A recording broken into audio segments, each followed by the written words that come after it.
How to create speed dial numbers on Android. Hello everyone, welcome back to another tutorial. In this video, I'm going to be showing you guys how to easily create new speed dial numbers on your Android device. But before we get started, make sure to head down below to give this video a like and subscribe to the channel. Let's begin. So the first thing that you want to do is open up your phone's dial.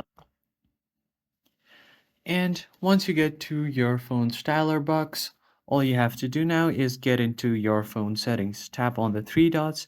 In some cases, you will see your speed dial number right here on the top, but if you don't find it, you will for sure find it on the call settings.